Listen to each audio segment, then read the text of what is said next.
What's good, everybody? It's your boy Big Nate. Welcome back to Big Nate's Book Reviews, home of the best book reviews. And today we have a very special, exciting video. Today we're going to be tier ranking a bunch of different popular GRE words. And this was based off of a video I was watching, as one does. It was like a math video on like people tier ranking like mathematical functions, you know, the normal thing you watch on YouTube. And I'm like, I should do this, but with GRE words. That would be fire. So that's, you know, that's all the lore that we need. And so I got a list of 25 popular GRE words, and we're gonna do, as the title suggests, a tier ranking of all these different words. So of course, you already know I got the doobie. It's ready to be sparked. I got my cup of joe. And without further ado, we might as well just get right into the review. All right, so if all went well, you guys should be seeing the tier ranking on your screen right now. And so we got a very dope selection here. So as we're doing this, let me know, because I actually sort of quizzed myself on these words. And let's just say I got like about half of them wrong. I was actually very surprised. English major, by the way.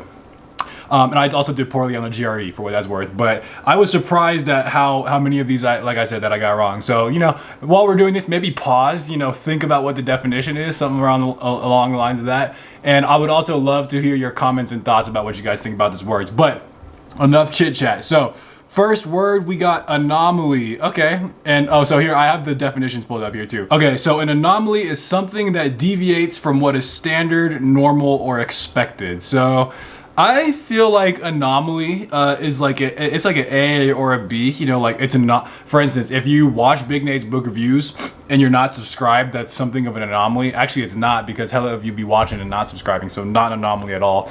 But I'm getting the feel for things. Why don't we just leave that in B? I feel like it's a solid word. You know, it's a very big word in science. You know, there's an anomaly, things like that. So you know, I feel like it's a solid word. But you know, I might change my mind on that too. But let's see what's next. Okay, assuage, assuage. It means make an unpleasant feeling less intense, like to assuage. So for instance, if you want to assuage my deep sadness about not being subscribed, go ahead and do that right now. But I'm not quite sure how I feel about this word. It's kind of got a weird mouth. So is it assuage or is it assuage for one?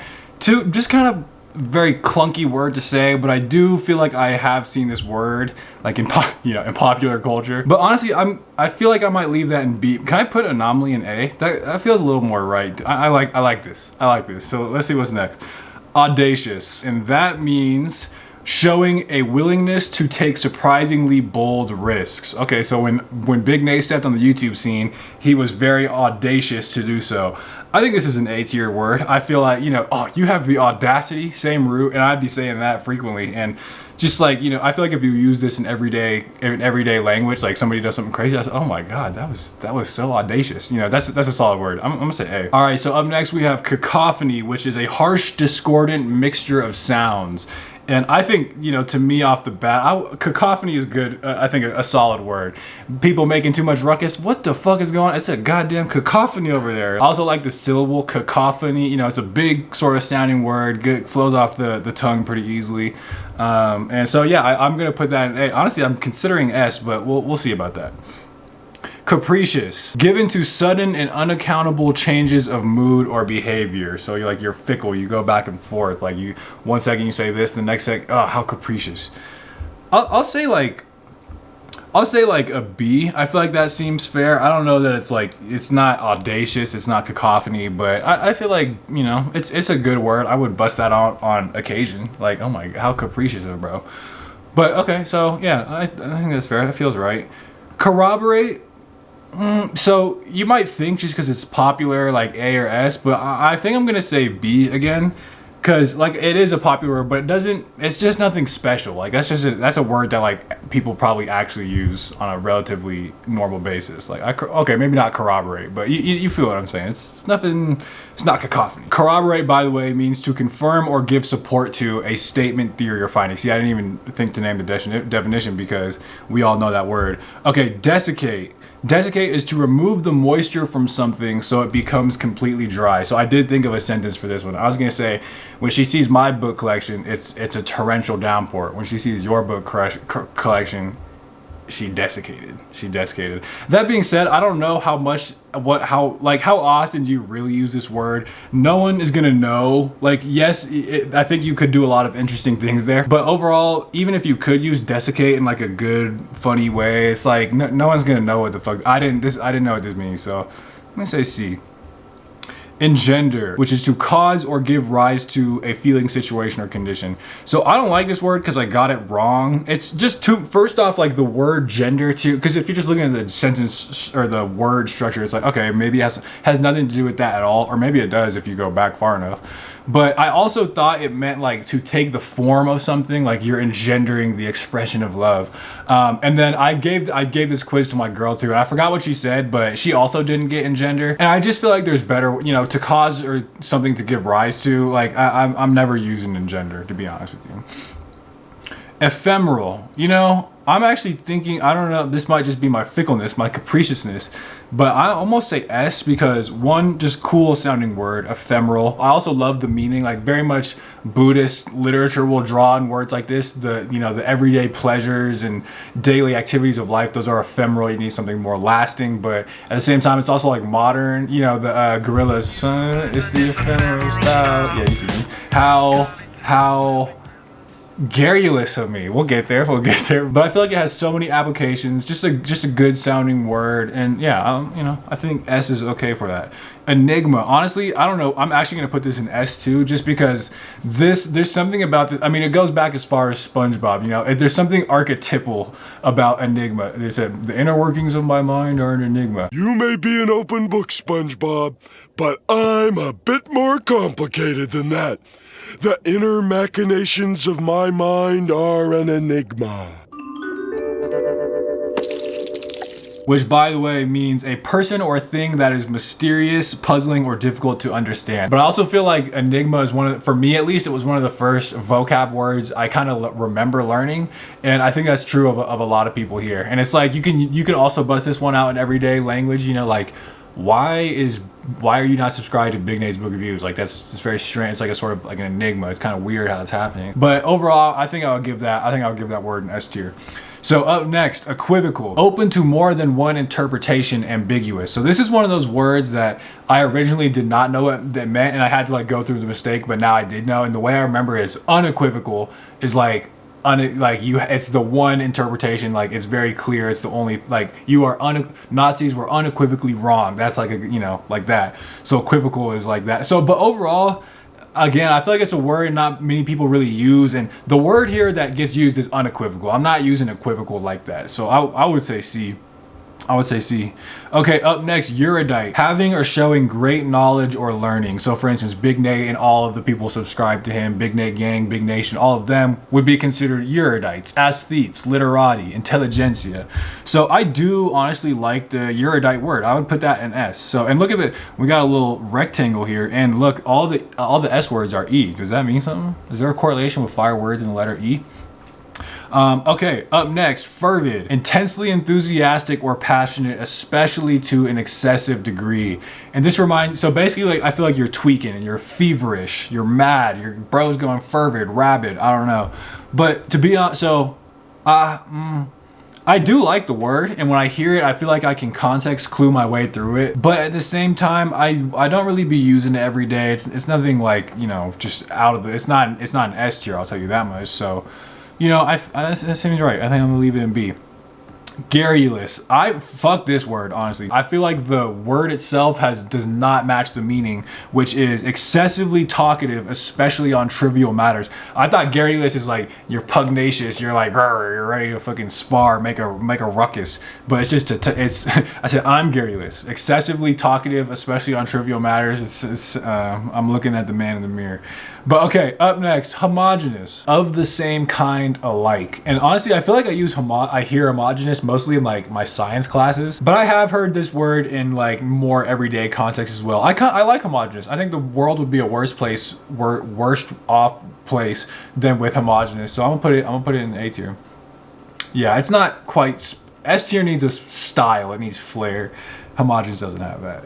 Laconic, I'm not a big fan of this word either. I'm gonna put it in C because it means using very few words. I think laconic is like lazy, like, oh, I'm feeling laconic, or just like nonchalant, that kind of thing. But apparently it's just like, and it's kind of like that, it's tangential, but it's specifically, I think, like using very few words. So I would be not laconic, for instance. Okay. So I just think, you know, it's nothing, I don't hear it that often. It's kind of a mid word. I'll say C, but let me know. I can see that one being contested. Loquacious. Already we got a nice sort of feel to it. Tending to talk a great deal. Talkative. So one might say garrulous, but this one makes more sense. Loquacious. It's like you're superfluous. Like it sounds like you would be doing extra shit. So, and I don't know. I think it's a little too niche to put an A. But it, you know what? Okay, here, I'll put it in A, but I think it could be hard to pull off in everyday, like, you know, but if you can pull it off, I think it's fire. If you use loquacious, like, oh my God, bro is so loquacious. I think that'd be fire. Okay, up next, laudable. Deserving praise and commendation. So for instance, I would say the entire Big Nate gang, Big Nation, is laudable for joining the Discord, getting to the second channel, participating in the community. We'd be having fire discussions in the Discord. Tell me I'm wrong. Overall though, I would say, because I feel like this is another sort of word that's not super known. I think me and my girl both got this wrong, but I don't know that she's the type to probably get it right. So, but I'm gonna say B. Laudable. It's still a good word. It's laudable enough, but not to be an A. Okay, so up next is misanthrope, which is a person who dislikes humankind and avoids human society. So yeah, like, you know, Ebenezer Scrooge was a misanthrope, and there's, you know, like I would say Schopenhauer is a misanthrope. I'll say B. I don't think it's, or could it be A? Because honestly, it is kind of, it does describe somebody, like they're a grump, they're cantankerous, they just, you know, piss off type shit. And it's, you know, misanthrope. It's just got that interesting anthrope, you know, it's an interesting word. It's between A or B. Why don't we go A? I'm feeling generous today. I'm feeling laudable. Okay, so up next is obdurate, stubbornly refusing to change one's opinion or course of action. And I kind of like this one. This word has like a hard, stubborn feel to it, like obdurate. I don't know. It's just got something like bulky to it. And I just, you know, you're being an obdurate old man, or stop being so obdurate. I guess it is kind of a little weird to say, but at the end of the day, I don't think it is quite A tier. I mean, it is a cool word though. I like that word. Okay, opaque. I think this one, just for its usefulness, has to go in the A tier. It's also got like a QU thing, and I will say for the longest time I did not know what this meant, and because I don't think the word really matches the definition, which is not being able to be seen through, not transparent. It's like block something out. It's an opaque wall. But you know, I'm trying to be selective here too. Like I don't think it's quite an A word. It's a good word, but it's not A tier. Now, ostentation, I think that would be an A tier. I like, and also the derivative ostentatious, which means pretentious and vulgar display, especially of wealth and luxury, intended to impress or attract notice. So like, you're basically being arrogant, you're being flashy, like, oh my, when Big Nate pulls up to the function, they think I'm being ostentatious because my swag is turned up so high. So I would say A. That's just a good, like, you know, it's got that flair, it's got a style, ostentatious. Okay, and then up next we have placate, which is to make someone less angry or less hostile. And I like you also implacable. I made that connection, but so it would be impossible to placate my anger and my disappointment in someone who made it this far in the video and still didn't smash that subscribe. It would take a lot. I would be implacable. I really would be. You could not placate me. That said, I think it's just B. Again, I don't think it has style. I think it does its job. It's a good word. But if this was implacable, honestly though, that might be an A. Come to think of it. Although for the longest time, I've kind of hated that word because it's like, is it implacable? It kind of reads like implacable. You have to know the word placate. And I feel like I'm just making that connection now because I was using context clues. So might be a different story there, but we'll go B tier for that one. Okay, up next is prevaricate, which is to speak or act in an evasive way. And this one's close, like it's got to being a good word. It's got like the cool sound, but it's just such an uncommon word. I don't even think I've heard of prevaricate, and I would not connect that to like trying to act evasively. So overall, I'm gonna leave it in C. Okay, and last but not least, we have prodigal. And I always associated prodigal with like the prodigal son, like the Bible story. But the thing is, I never really knew the Bible story, so I don't know what the prodigal son actually is. And I thought it meant something kind of like religious, like highfalutin, you know. But it means you spend a lot. And I still don't know the story, to be honest. But I guess bro just like is prodigal with his money. Anyway, I do like the word. It's got an interesting sound, and you know, the prodigal son alone, the culture. But honestly, I think I'm gonna do B tier. It's just nothing crazy, and there's that confusion that I think other people would have too. So look, if you look at this sideways, I basically got a normal distribution, which actually makes a lot of sense. But let me know what you guys think of this list overall. Do you agree or disagree with all these picks? Honestly, I feel pretty good about it just looking at it in review. You know, there's some that might get like if you could convince me one way or the other, but overall I think it's pretty good. But let me know what some of your favorite words on this list were. I'm sure some of you would disagree, so let me know in the comments. And also get to the Big Nate Review, my second channel. I've been posting fire, plan to keep posting fire. Get to my Instagram at Big Nate's Book Reviews. And thank you once again for watching this tier list video with me, and thank you for watching Big Nate's Book Reviews, home of the best book reviews.